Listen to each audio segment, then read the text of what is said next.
Here's an easy sequence to help mobilize our lower back. I'm using a low chair, a bolster, and then 2 books on top of the bolster. You can use a standard high chair as long as the top of the chair is hard. So we'll come to sit on the chair. I'm putting the books on the bolster so that when I land on them, I feel the hard surface underneath me. We will also need the resistance band. The feet will be right under the knees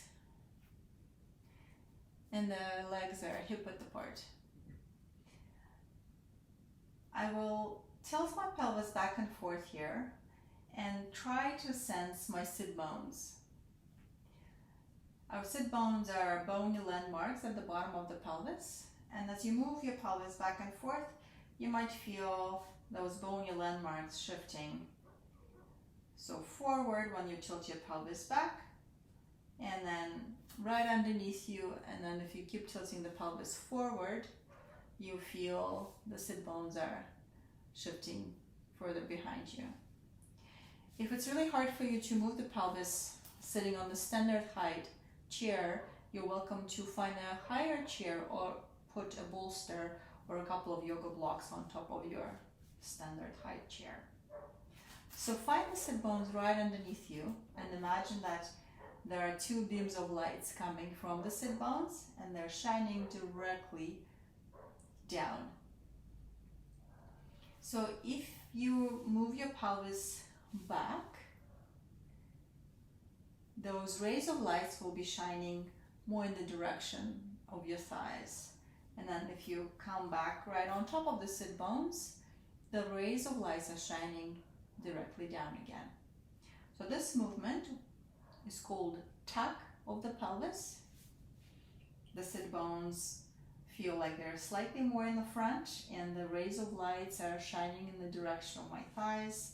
And then this is untuck, where I come right on top of my sit bones. And this is sometimes referred to as a neutral pelvis. So this is a tuck of the pelvis and this is untuck.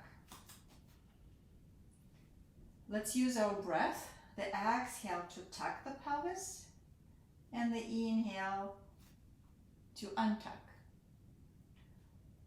Tuck and exhale, untuck, inhale.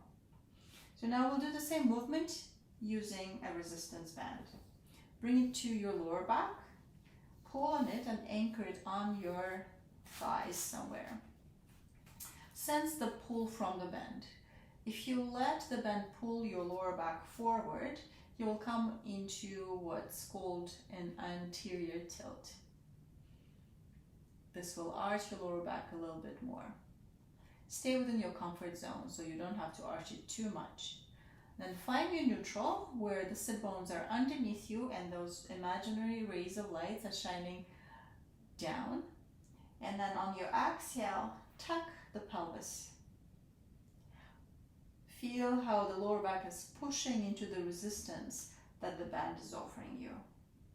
Now on the inhale, we'll untuck, neutral pelvis. Keep going, finding your anterior pelvis.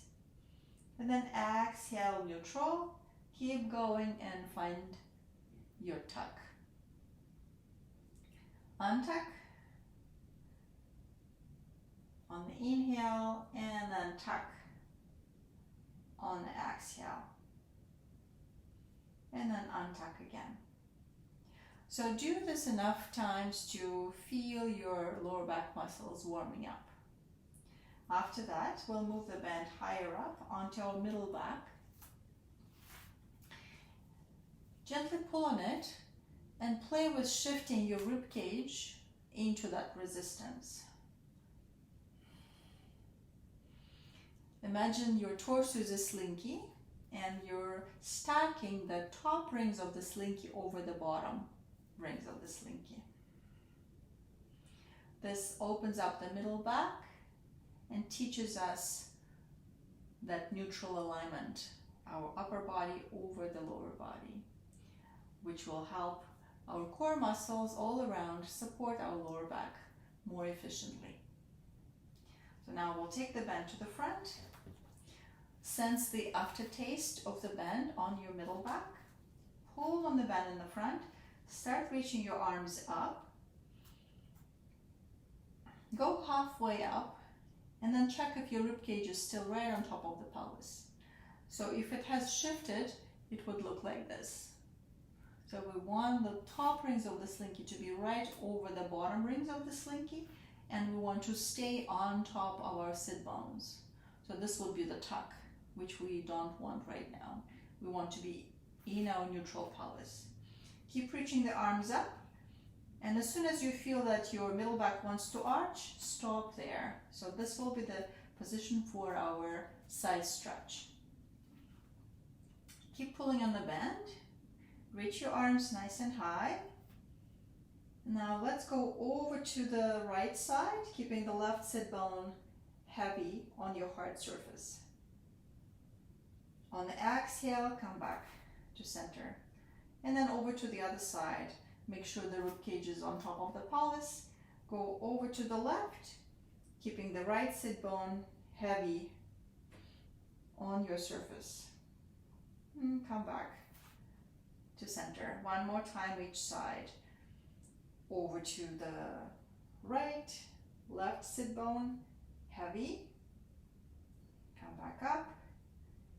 And other side.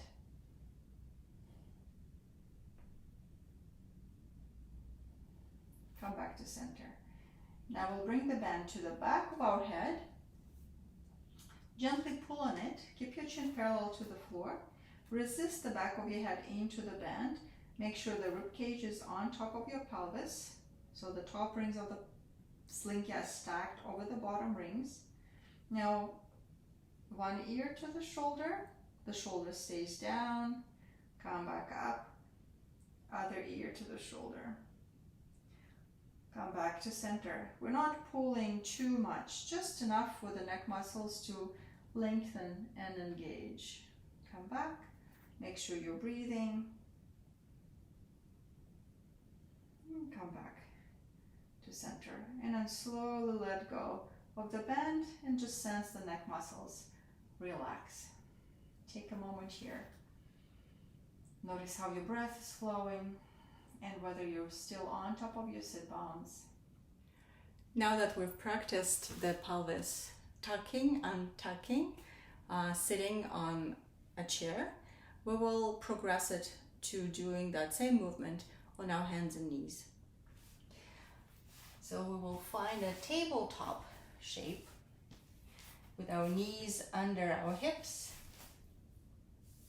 and our hands under our shoulders. And we'll press the floor away through the hands so that our upper back is not collapsing towards the floor. Pushing into the floor, making sure that the spine is parallel to the floor. Now remember those rays of lights coming from your sit bones. Feel the aftertaste from the books or from your chair on your sit bones, and check which direction the rays of lights are shining. Are they shining straight behind you? So that's your neutral pelvis. And if you were to tuck and direct the sit bones down in the direction of your thighs, that would be your tuck. And then untuck is where the sit bones are pointing directly behind you. And then tuck would be pulling them down in the direction of your thighs. Untuck and tuck. So nice and slow. Notice again how the lower back is changing shape as you're moving your pelvis. Use your exhale to tuck and the inhale to find neutral pelvis. Tuck as you exhale, untuck as you inhale. From there, we will progress into a rocking back without letting the sit bones tuck under. So neutral pelvis, the sit bones are directed right behind us. So those rays of lights are shining back parallel to the floor. And as you rocking back, you keep awareness where your sit bones are in space and you keep directing them behind you. So to show you what would be the tucking under when you move back, so this will happen. See how the lower back rounds?